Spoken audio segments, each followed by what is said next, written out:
Saturday night, everybody. Welcome into a little Oilers Nation pre-gaming. I'm your host, Tyler Yaremchuk, filling in for the usual host of this program, Aaron Bordato. Happy Saturday. Hope you're all having a great weekend and hope you're all ready to go for a little Saturday night Edmonton Oilers hockey. The show, as always, is a presentation of Bet365. Download the app today. Use the promo code NATION, whatever the moment. It's never ordinary at Bet365. Coming to you from what I would call is the most unique camera angle of my broadcasting career. I'm in the DJ booth at Dogpatch. The crowd is actually solid tonight. I shouldn't say actually. It's usually pretty rocking in here on a Saturday, but excited to be pre-gaming from here. They got Nation Beer on special, so whether you are making your way to the game or whether you're looking for somewhere to watch the game, make Dogpatch your spot right in the heart of Edmonton's River Valley. I'm looking across. There's a couple people enjoying mimosa flights, a couple people enjoying beer flights. They even have wine flights. So whatever kind of flight is your fix, they got you covered here at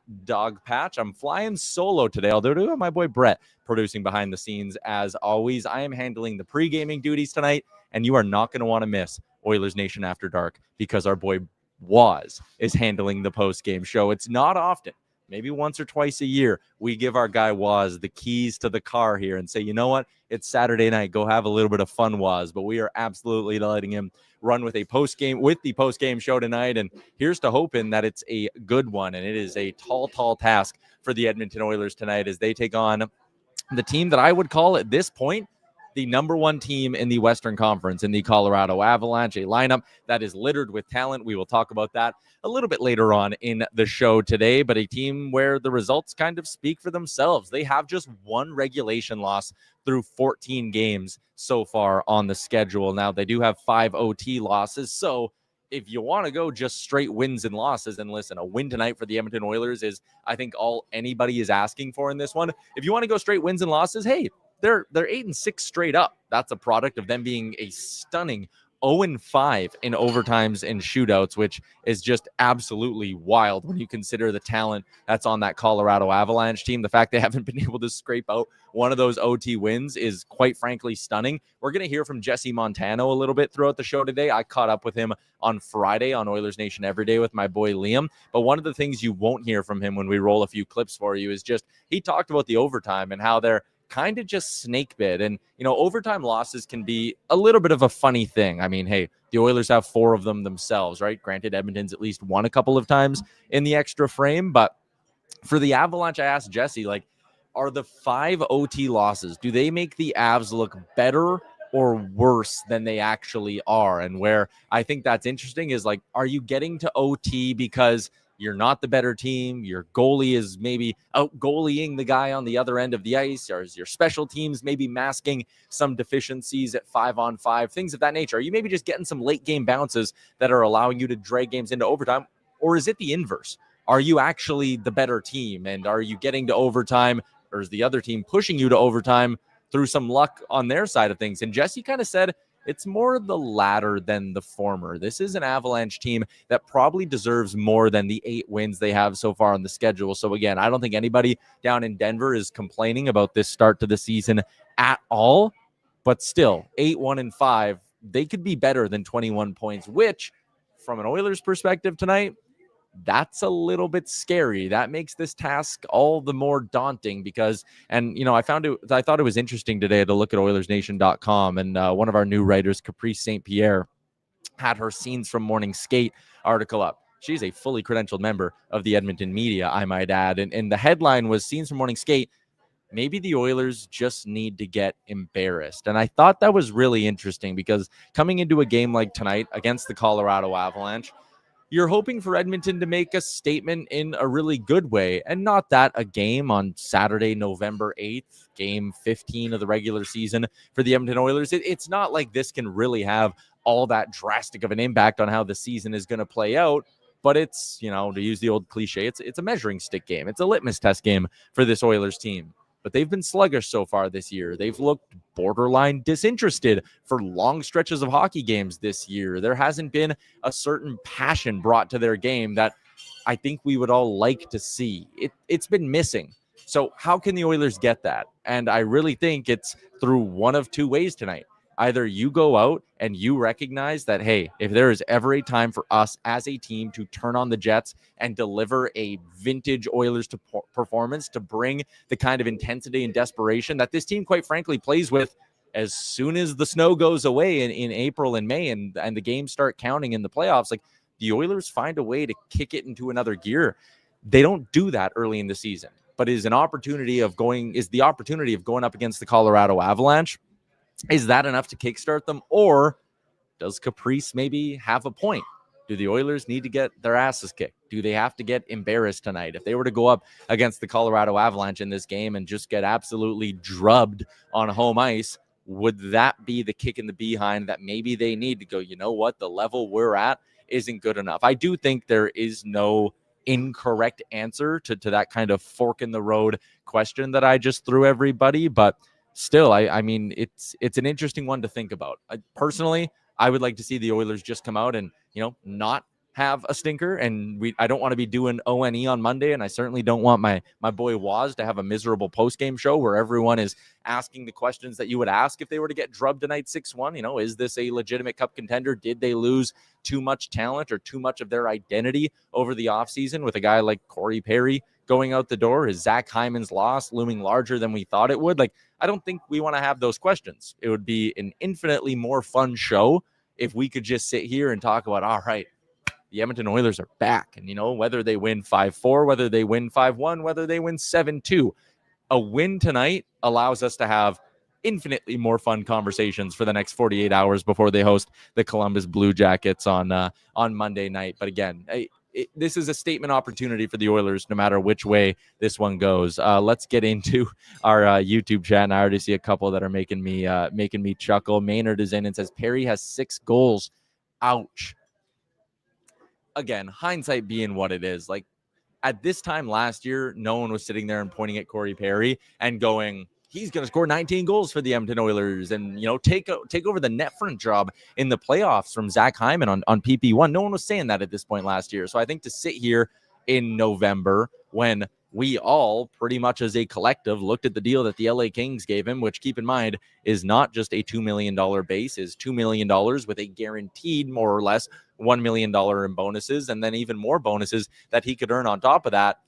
It's a big contract. The Oilers couldn't have afforded it. If you would have wanted Corey Perry, then you were basically saying no Andrew Mangiapane. And if you wanted Corey Perry, then you almost at the same time would have totally closed the door on something like Jack Roslovic falling into your lap, which, again, you're not assuming can happen on July 1. No one's sitting there on July 1 and going, especially not Stan Bowman, I wonder if Jack Roslovic will overplay his hand and can be had for $1.5 million come October. I mean, the Oilers offered Jack Roslovic a fairly significant ticket on July 1 before pivoting to Andrew Mangiapane. So again, I'm getting off on a little bit of a tangent here, but I see Ryan in the chat even says, like, Roslovic greater than Perry. And I absolutely stand by that. For everything Corey Perry did, power play wise, veteran leadership wise, bringing the team into the fight, which we'll talk about later on in the show, Jack Roslovic has a chance to actually contribute a little bit more 5-on-5 offense. And I think that's significant to the Edmonton Oilers. So I'm not going to sit here and, be shaking my head about what a great loss Corey Perry was. Do you miss him? A little. If your season is being, if you're sinking or swimming on the back of a 40-year-old forward who basically can't play at 5-on-5, I don't know. I think you probably have some bigger problems. Ryan Spotkowski with a good one. Give Waz a can of beets. It's a delicacy for him.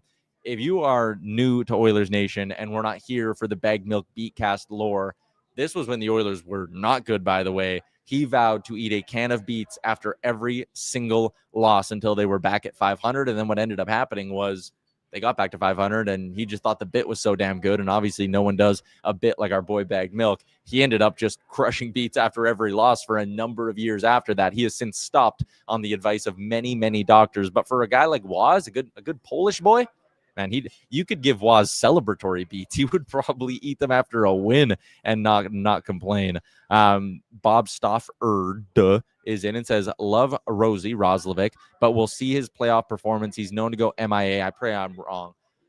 I definitely agree that he is known to go MIA, and I do think you still see a couple of plays right now in his game where you maybe understand why he's on his, fourth team in 3 or 4 years, whatever it is. You can kind of see why a John Tortorella would healthy scratch him in Columbus, why he falls out of favor in as many spots as he does. I think about that Mikko Rantanen goal against the Dallas Stars, where like he's 2 hard strides away from breaking up that play. He doesn't do it. It's not in his DNA. He's not wired to back check hard. He's wired to score goals on the other end of the ice. So I don't know.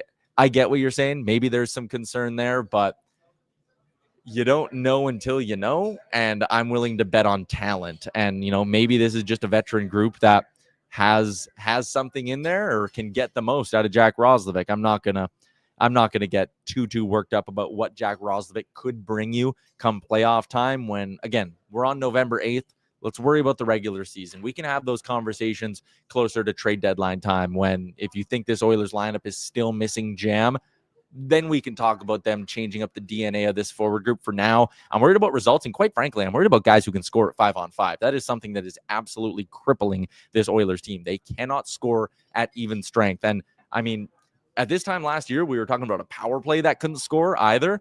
Thank God at least the power play's humming, because you look at this Oilers record right now, and listen, it's not pretty. 6 wins in your first 15 games is no bueno for a team with Stanley Cup aspirations, and not just Stanley Cup aspirations of finally winning a division. 6 wins in 15 games isn't good enough, but the 4 loser points kind of mask it. You're above a 500 points percentage, and why are you above a 500 points percentage?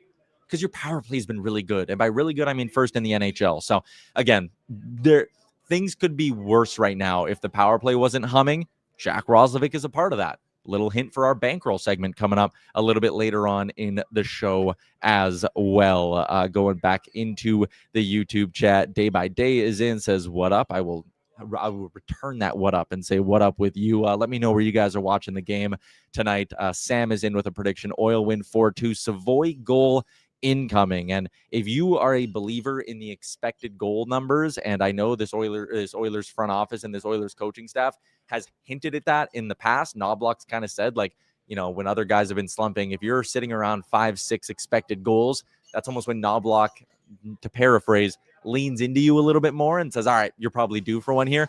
Matt Savoy is second on this team when it comes to expected goals per 60. He is generating. He is doing things right. His size is not an issue. I know some people were maybe worried about that coming into the season. Matt Savoy is due to start finding the back of the net at some point here. It's just a matter of when for me with Savoy, which is why I'm a little bit disappointed in the lineup today. But again, I have some takes on that for later on in the program.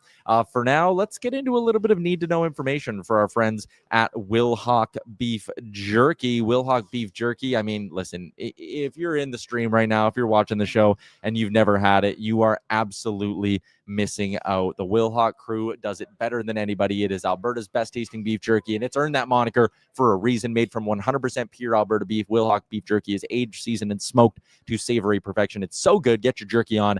For more info, go to WilhaukBeefJerky.com. Some need-to-know information for tonight. The Oilers have actually played the Colorado Avalanche pretty well over the last number of seasons, winning 3 of their last 5 regular season matchups against Nate McKinnon and the Avs, and actually taking points in 8 of their last 10 regular season meetings overall. There's also not all that long of a playoff history between these two sides. The Avalanche eliminated the Oilers back a couple of years ago in the Western Conference Final, Edmonton's first trip to the Western Conference Final in the Connor McDavid era. But since then, the Oilers have had to go through Dallas as the Central Division team to get to the big dance in the Stanley Cup Final, which is obviously something that weighs heavy on the minds of Avalanche fans. That's a Stars team that's eliminated them in a couple consecutive years as well. But as far as the regular season is concerned, the Oilers have been fine against the Avs. Connor McDavid, he's hit the score sheet in 7 of his last 9 games against Colorado, totaling 11 points in those 7 games as well. Maybe another little quick nod to our bankroll segment for later if you want to get a jump start on things. For Leon Draisaitl, he's also got 11 points in his last 9 games against the Avs, also recording points in 7 of those 9. If Connor is scoring and Leon is scoring, then hey, the Oilers are doing pretty well. Ryan Nugent-Hopkins, he has 11 points as well. Like, these guys, they found ways to produce. And again, tonight, going up against a high-powered Colorado Avalanche team who defensively has been, I'd call them pretty interesting this year. probably fair to say you'll need the big guns to keep going. I worry about depth scoring up and down this lineup. A week from now, if the depth scoring doesn't get going against the likes of Columbus and Philly on the road, then again, I will criticize them. Tonight, if it's, you don't care how you get it tonight, is kind of my point. If it's a Connor and Leon show, it's a Connor and Leon show. If it's 6-5, it's 6-5. If it's 2-1, it's 2-1. If it's 3 goals from the fourth line and Matt Savoy has a night, then that, sure, maybe that makes it feel even a little bit better. But a win's a win in this one.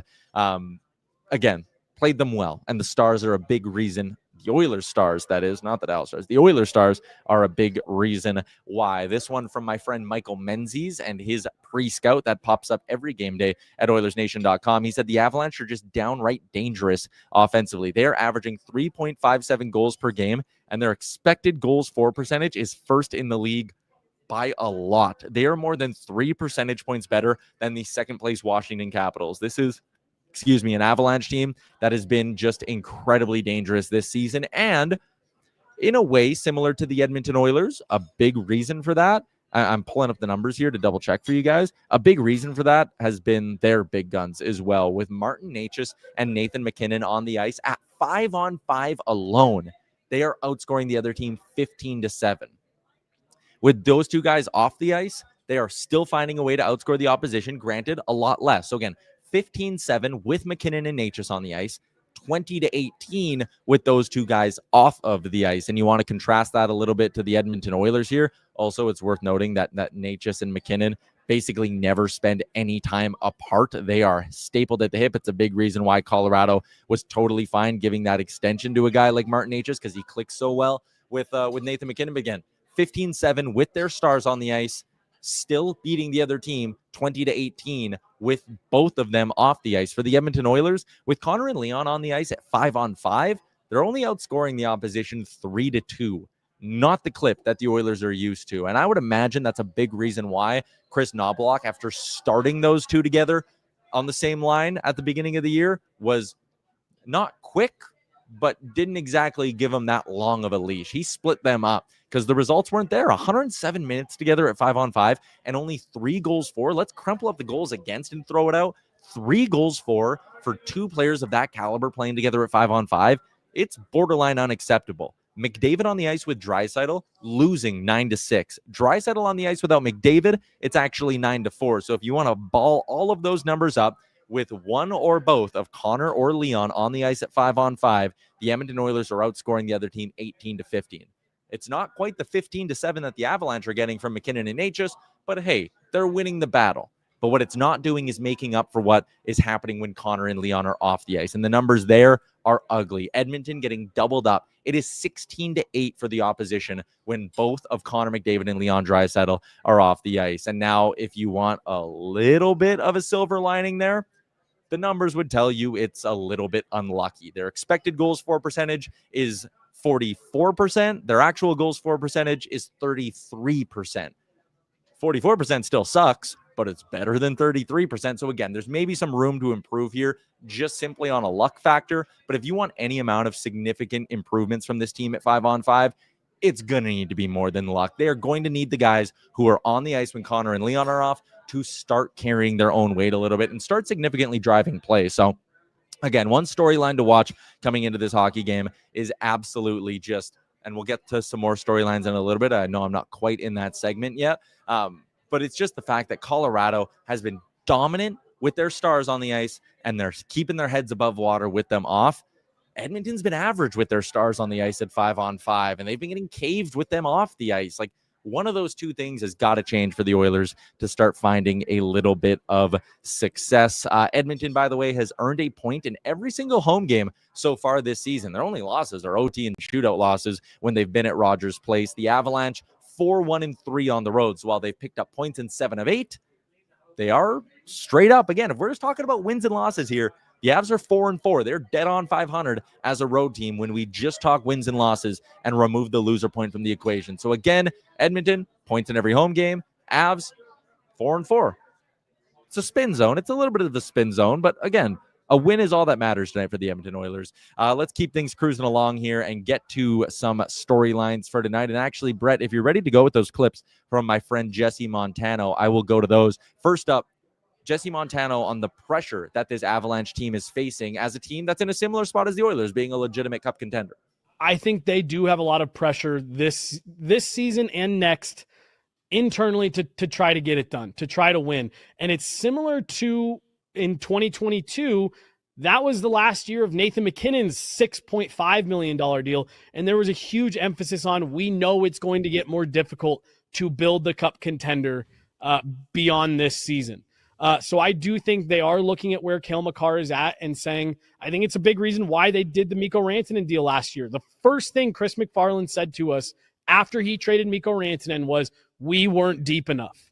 We needed to be deeper. And I think they were looking at that saying, we're going to, if they had given Mikko Rantanen the $12 million, you would have no Brock Nelson right now, no Victor Olofsson, who's off to a great start. You're Jack Drury, obviously, who's the other guy that came back in that trade, who's been really good for them in the bottom part of the lineup. So you sit there and you say, okay, they made that move to try to make themselves more competitive.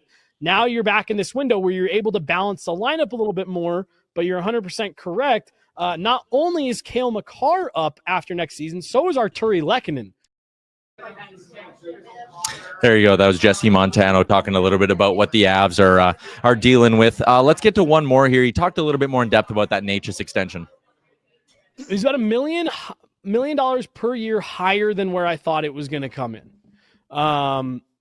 I really did. I thought the Avs were going to try to keep him around 10-5, try to keep him below 11. But I think once the deal got signed and you kind of took the larger step back and looked at not only Marty Necas and how he's fit in Colorado next to Nathan MacKinnon, when you factor in the fact that you traded Mikko Rantanen and got a player that, at least from a point production standpoint, is keeping pace with a guy like that, I think the Avs knew you probably weren't going to get that lucky again. You weren't going to flip Marty Necas for another guy in that tier. And then I think the last part of it is you just look back and look at the landscape. And as maybe sticker shock as it might be for some people to see, Marty Necas getting 11.5, I do just kind of think this is the landscape that we're in now. I think a player of his caliber, that's just kind of the range that they're at.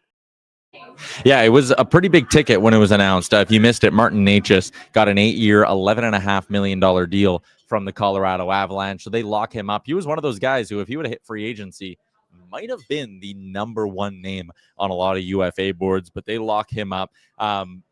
It puts them in an interesting spot. Again, he talked about that Makar extension. Like, they are facing a little bit of a time crunch here, although with the cap shooting up the next number of years, I don't think you're necessarily all that worried about it. But still, Necas 11.5. I know a lot of people kind of did the whole you could have had Mikko Rantanen for another $500,000 because Rantanen signed a $12 million deal with the Colorado Avalanche. But I do think you're ignoring a bit of context when you do that. Rantanen apparently wanted closer to 14 from the Avs, and then they shipped him to to Carolina. And if you were to inject a little truth serum into everybody, does Rantanen and Chris McFarland, do they just kind of wish they probably would have shaken hands at $12.5 million and avoided all this?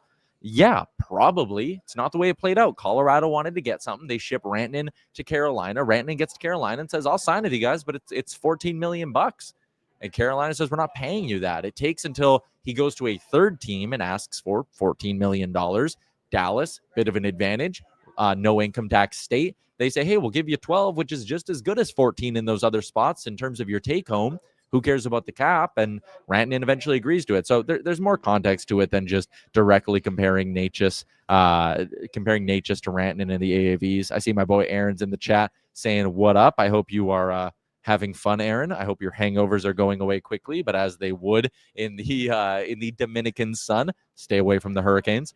Real ones, not the Carolina ones either. Last one I wanted to touch on with my pal Jesse was just him talking a little bit about that top pairing in Colorado, which has been exactly like the top pairing in Colorado always is. Dependable. They move the puck well. Makar and Taves are elite, and they'll likely be a duo on Canada's Olympic team. Here's Jesse. What Canadian fans can expect is one of the most steady, reliable guys that I've seen in all my time covering this team. He seems to be one of those guys who just doesn't make mistakes, to the point that when he does, it's conversation worthy in the press box, because he always makes the right pass. He always makes the right read. He has this unbelievable ability to, he'll be defending an odd man rush, and in 2.5 seconds, he'll go from breaking that odd man rush up to springing the team going the other way. He just has this calming effect on the back end for the Avs. So that's what Canadian fans can expect, come Olympic time, is that he's going to be that kind of stabling anchor there in the top part of that lineup. There you go. There was my pal Jesse Montano from Guerrilla Sports. They do great work. They are they're a new thing down in Denver, but it's Oilers Nation-esque what Jesse's got going on there. Really, really cool vibes. Appreciate him giving me some time the other day on Oilers Nation. Every day, going into the YouTube chat quickly before we continue along. Veronica's back in the chat, and I like this one. I have not seen Veronica in a while. Aaron also said he's bombed right now, and Mr. Burns said, I hope so. It would be a waste of an all-inclusive if not, and I'm with you as well. Bryce says, I'm going to be a negative Nancy here. I genuinely think Colorado's window is closed. They're just too talented, man. Like, if you were to go into a best of 7 against them, I don't think you ever sit there at any point and feel comfortable. You could be up 2-0, you could be up 3-1, and you do not know when Nathan McKinnon and Cale Makar are going to flip a switch and take over. So I think very similar to the Oilers in the sense of, like, people underestimate the Oilers coming into every year, and then what do? Sit there, get into a playoff series, ask the LA Kings. You can point to the Kings being better between the pipes and on the blue line and the wing depth and the centers and all this stuff. And then it's Connor and Leon. And then you lose the series. And I think it's the same thing as Colorado. It's kind of a write them off at your own peril. And I think I think eventually they will get through again. It might not be this year, might not be next year, but all those guys are still in their 20s. So again, Colorado, they're still a threat. All right. Let's get to some storylines and some keys to victory for tonight. So I wanted to go about this, since I don't have a co-host tonight, in a little bit of a more unique way. I got quotes from Ekholm, Knobloch, and McDavid, and all three of them outline something that I would call a key to victory for tonight's game. First up is Mr. 900. It's Matthias Ekholm's 900th game in the NHL. If all things stay on track for him, next season he should be playing his 1,000th game in an Oilers jersey, and at that point, he should be. Adam Henrique last month was the first player to ever play their 1,000th game in an Oilers sweater. Ekholm should be the third, because Nuge should actually be doing it during the year. But again, I'm off on a tangent. Here's Matthias Ekholm from Skate yesterday. Yeah, I mean, obviously we had good starts in both of them, but kind of let off a little bit. I think so far in the season it's been a pretty common theme where we can put 20, we can put out 30, maybe 40 minutes in some games, but I'm not sure I've seen 60 yet. So that's what we're working towards, this consistency of the game. I think we have times in games that we look really good and we're feeling it and whatnot, and then the periods of, they're going to spend some time in our end, and you just got to make sure you limit it a little bit more, maybe limit the high danger chances. That's kind of what it seems to be. It's either we're on offense or they got glaring scoring opportunities, so we got to try to keep those at bay. So here's what I like about the Ekholm thing, and I'm smiling for a reason, because we talk about this on a lot of different shows. There is no such thing as playing a full 60 minutes in today's NHL. Unless you're winning the game 10-1, every team is too good. The gap from top to bottom is too thin these days to sit there and go, we're going to play a full 60. It's a cliche. And I think what you heard in that Ekholm answer is at the beginning, when he's kind of, firing off a couple of cliches to ease himself into it. He goes, yeah, we've had a full 20 or 30, but we haven't had a full 60. And then he keeps going and talks about how you're going to have to play defense eventually. And when you do, paraphrasing a bit here, but it's a bend, don't break. And he kind of said, it feels like we're playing offense. And then when the other team gets a chance, it's a grade A. And boy, do the numbers ever back that up for the Edmonton Oilers. They are elite at preventing shots on goal at 5-on-5. Their shots against per 60 is 4th best in the entire NHL. But here's the scary part. Their scoring chances against per 60 actually ranks 17th in the NHL. Their expected goals against per 60, which again factors in a lot of different things and is not a perfect stat, but it's 13th in the NHL. Top 5 in preventing shots, merely average in preventing true high-quality scoring chances. And we see that. The Bouchard mistakes, we've beaten them to death. But it's not just Bouchard. It's Nurse, and it's Ekholm, and it's the forward group as well who's got to contribute to this. Going back to that Mikko Rantanen goal last game, at 5-on-5, the Oilers have a tendency to shoot themselves in the foot, and they will dominate possession and dominate play. There's a whole nother issue to that side of things that I'll get to in a little bit, but they will dominate possession, dominate play, and then one of the few chances that ends up going towards their own net is a great A chance that, sometimes makes their goalies look bad or makes their goalies' numbers look bad. It's something they got to work on, and I will stand by that. And it was good to hear Ekholm kind of talk about that. So one storyline / key to victory for me for the Edmonton Oilers, find ways to dictate the pace of play and have a bit more bend, don't break to your game. You need to be able, especially with the talented Colorado team, you can't give them freebies. If you're giving Natchez and McKinnon 2-on-1s, then Caprice is right. The Oilers are going to get embarrassed in this hockey game. But if you can limit them and bend, don't break, they're going to cycle on you. Stay strong. Don't ice the puck. Break up the cycle. Like, things like that are going to stop goals from going in your net tonight. You are not going to play a full 60 in today's NHL. But what you are going to be able to do is bend, but not break. Next up, wanted to hear from Oilers head coach Chris Knoblauch. It's a bit of a longer one, but I was interested in one clip from Nobby yesterday.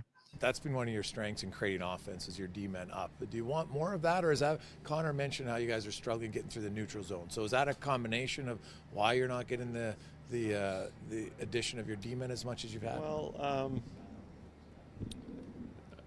we're actually number one in controlled entries. So actually going through the neutral zones, actually, you can always be better. But back to the defense is every good offensive team contributing 5-on-5, it is mostly spearheaded by the back end. They have to be able to make plays. They got to be able to get shots through, break out the puck well, and to score off the rush. So often the time, it's because the defensemen are joining, and they might be even leading the rush or coming in late as a fourth man. But we want the defense to get involved, and the only way you can get involved is if you're skating. And today we did have a lot more drills of our defensemen getting up in the play, getting them skating. But I think our strength, one of our strengths is our back end and how they can provide some offense, and we got to play to that. And we just got to practice it too. So one thing that I thought was really interesting there from Knoblauch was right off the jump. He said, we are number one in controlled entries. This is a great example, and I'm someone who digs through the public data and the public numbers, and for a lot of you, this will be nerdy, but the data we get as outside analysts is nowhere close to the data that they are looking at as a team and the access to the data that these teams have. So are the Oilers number one in controlled zone entries? Yes. Okay, let's park that, shove it to the side. He talked a lot about how the defense can affect the offense. And the last point with Ekholm, I talked about how the forwards can affect the defense. Now let's reverse that. I think part of the reason you saw the Oilers go out and spend big to get Jake Wallman and then spend big dough to keep Jake Wallman in their organization is because he does something that they've clearly identified as important. Move the puck up ice. Darnell Nurse is a transporter of the puck. It's his number one strength when he's playing well. Jake Wallman is a passer of the puck. Evan Bouchard is a passer of the puck. Mattias Ekholm is someone who is smart enough where he can play with that. Watch tonight how many times when it's Bouchard kind of hanging back with the puck, Ekholm gets into the neutral zone. Like he knows how to activate, and you'll hear Knoblauch, if you watch enough of those scrums, he harps a lot on like weak side, strong side, and that weak side defenseman getting into the play. It's something Ekholm does really well. Brett Kulak, for what he is as a third pairing defenseman, excellent passer. I think it's at times why Ty Emberson's fallen out of favor because he's not a quick enough decision maker, even if he's good enough at passing the puck. So I think that's just a really important thing tonight against this Colorado team. It ties into point one of bending and not breaking. If you do not turn over pucks, if you cleanly get out of your zone and give your talented forwards the opportunity to control the puck heading into the zone, right? Those controlled zone entries. If you give your forwards a chance to do that, you're not going to give Colorado second and third opportunities. You're not going to give Colorado quick break 2-on-1s back the other way. So I think that's really important when Knoblauch is talking and the way, or what Knoblauch's talking about, and the way it kind of connects to what Mattias Ekholm said. Like, those are really, really important parts of the Oilers game when they're at their best. They are not a run and gun hockey team. I've banged that drum for 2 straight trips to the Stanley Cup final. They're at their best when they can get the puck successfully into your own zone and then wear you down. To do that, you need clean zone entries. To get clean zone entries, you need clean plays with the puck by your own defenseman. It's all cyclical. Anyways, off my soapbox and getting to the third point here. They're getting the puck into the offensive zone well. So why the hell are they not scoring? Here's their captain, Connor McDavid, talking a little bit about that. Losing them. From your perspective, what's kind of going on when you guys have leads that you guys can fix or need to do better? Yeah, probably a little bit more desperate, a little more urgency, probably to win games. You know, I think we're putting ourselves in good spots. We're not closing them out. And that's a thing we're normally pretty good at. So hasn't been the trend this year, but something we got to figure out. The key word there from Connor McDavid, desperation. This team is perimeter. They're getting the puck in the zone totally fine. They are not doing the things necessary to get your own breaks and to create your own luck to win hockey games. And it's driving me bananas, and I think it's driving all of you bananas as well. They need to play a more desperate brand of hockey. The Montreal game, the Utah game, pucks on net, feet near the blue paint, not in the blue paint because that's goalie interference. Feet near the blue paint, good things will happen. They've done it a couple times this year. They have not done it enough. It's what I need to see from the Edmonton Oilers tonight. So there you go, your keys to victory and your storylines for tonight as they take on the Colorado Avalanche. Brett, if you got your mic on with you, you got a key to victory for tonight? You got anything you want to see from the Oilers? Yeah, no, you're back at home. You mentioned how they've done so well at home, got a point in every home game so far this year. Home sweet home. That's my key to victory. Let's take advantage of that. You're able to sleep in your own bed for the last couple of days now. I know it sucked being on the road, and you're going to be on the road again here soon. Let's take advantage of these home games and kind of make up for those games that you should have won against the Stars. You should have won against, I think it was the Blues before that as well. Let's take advantage of that. I like that point, Brett, because you're right. Like, you look at the schedule at the beginning of the year, and Colorado's one where it's not the guaranteed win. The Oilers have now dropped a couple guaranteed wins. So you need to start catching up a little bit and win these games that maybe at the beginning of the year you're not fully expecting to. All right, let's get to the Oilers lineup. It's brought to you by our friends at Oodle Noodle, where you can take advantage of the value menu deal and add any 2 green onion cakes or 5 spring rolls or 6 wontons to your order for just $2. Signature premium boxes only. Takeout or in-store. Visit them online, oodlenoodle.ca. I'm gonna share a secret with you guys in the YouTube chat.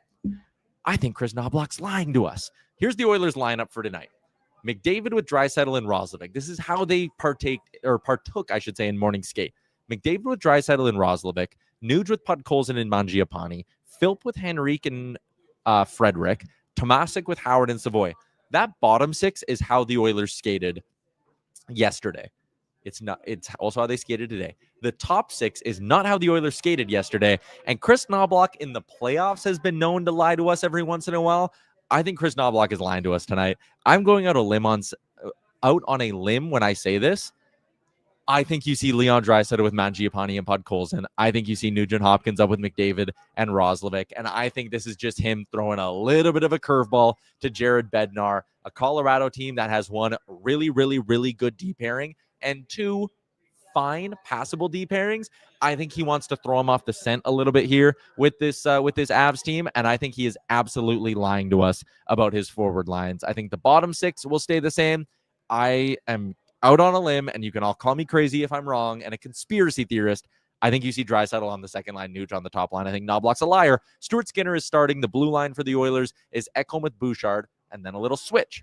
Nurse with Regula, Kulak with Wallman. I think you see Nurse and Regula probably play some lower danger minutes tonight, and they'll likely lean on Kulak and Wallman a bit more in some tougher matchups. Ekholm and Bouchard are the workhorse pair. I bet you they play a ton tonight. There's your lineup for the Edmonton Oilers. Let's do our lineup for the Colorado Avalanche, which is brought to you by our friends at Greta, our go-to party spot in downtown Edmonton. After the game tonight, Waz is doing post-game.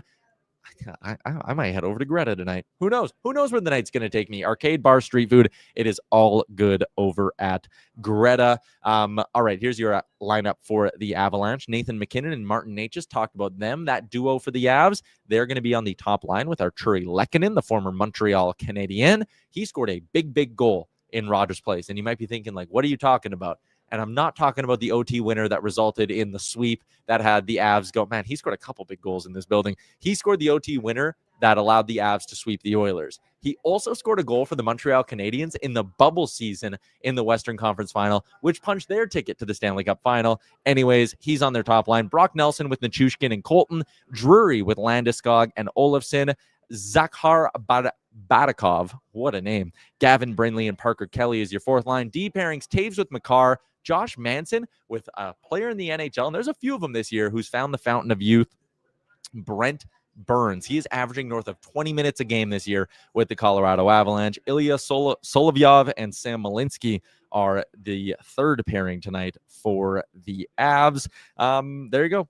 There is your lineup for the visiting Colorado Avalanche tonight. Again, Avs coming in here with a very good 8-1-5 record, 5-1-4 in their last 10. Your starting goalies tonight, which are brought to you by our friends at Odd Company Brewing and the Nation Beer Everyday Lager, a crisp, clean lager crafted not just for game day, but for every day. Find one by visiting your local liquor store, going to liquorconnect.com and typing in Odd Company Nation Beer. Or, Brett, you can put me back on screen.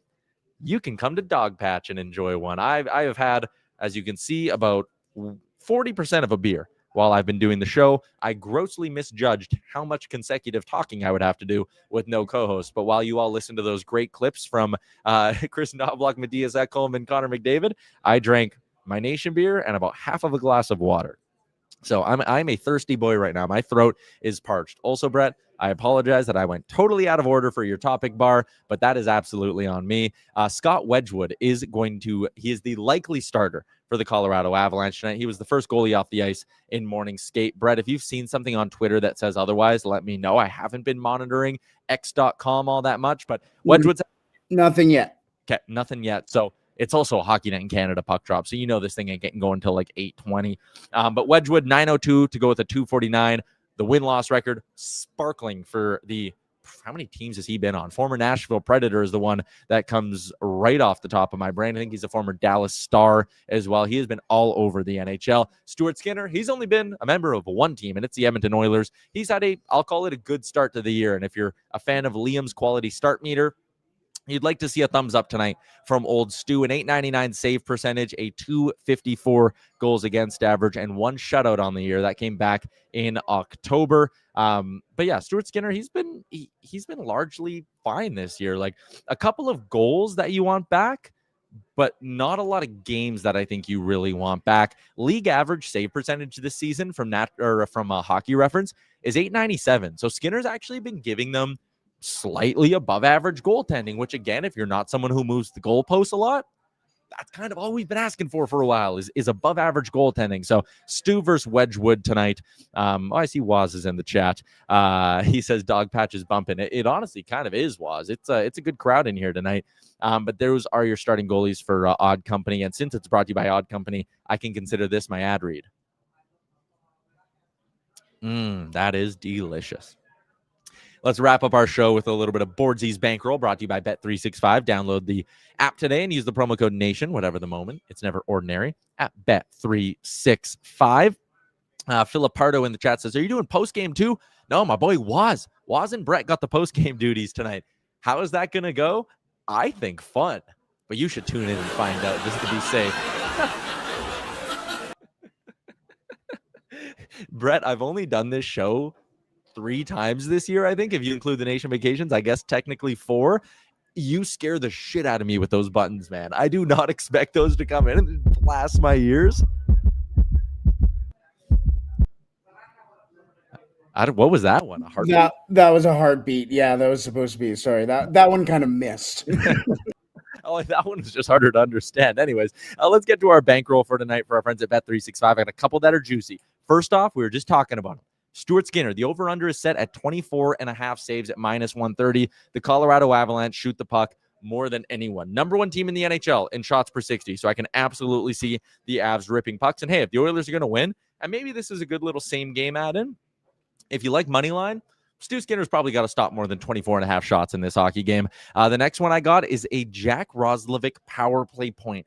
I saw this one, and I jumped on this one earlier on in the day, and I actually want to double-check it now because, I mean, Bet365, I love you. It's your segment. I feel like you mispriced this one. He has had a power play point in back-to-back games for the Edmonton Oilers, and or 3 straight games. They have moved it. You're now getting this one at just plus 300. So if you were sharp, you were on it earlier in the day like me. Maybe I'm betting big units and I'm moving the line. Bet responsibly. But a Roslovic power play point, 3 in a row. Oilers on home ice. Power play's been electric on home ice. I could see Roslovic keeping that run going. And lastly, it's 2 points for Connor McDavid, and it's minus 110. Again, you heard me rattle off the numbers earlier about his numbers against the Colorado Avalanche. He's been really good. And not only that, he's hit this mark in 4 of his last 5. McDavid is on a nice little run right now with 9 points in his last 5 games. So minus 110, you get Connor McDavid at 2+ points. It ain't bad. Brett, what do you like in this hockey game tonight? I actually tailed you because I kind of cheated and looked at your sheet pregame and took the Roslovic point. I could not believe that it was plus 500, and I think if the Oilers are going to get rolling here tonight, I think the power play is going to have to be on its game tonight, and I think that also starts and ends with number 28. Like, we know 97 and 29 are going to be, quarterbacking the power play, making the plays start. You got to have somebody who can finish those. And right now, I think it's 28. Let me give the people a same game parlay that I am absolutely betting myself, and you can tail responsibly if you want. This is the path to victory bet for the Edmonton Oilers tonight. Connor McDavid, 2 points. Oilers money line. McDavid and Bouchard each to get 3 shots. That's the risky one. Skinner over 24.5 saves. It's coming in at plus 1,500. That's a juicy one. That'll pay for the drinks tonight if that's the kind of betting you want to get into. It's a Saturday night. Why not get a little bit wild? But I think we are going to wrap this bad boy up here in short order because I'm actually heading down to the game tonight with my good friend Jay and a couple of other people here. We have some out-of-town friends from our parent company, Better Collective, so I'll be heading to the game with them and hopefully showing them a good time and hopefully winning a little bit of money from my friends at Bet365. But Brett, excellent stuff, my man. You enjoy your post-game show with Waz. I know you're clamoring with excitement.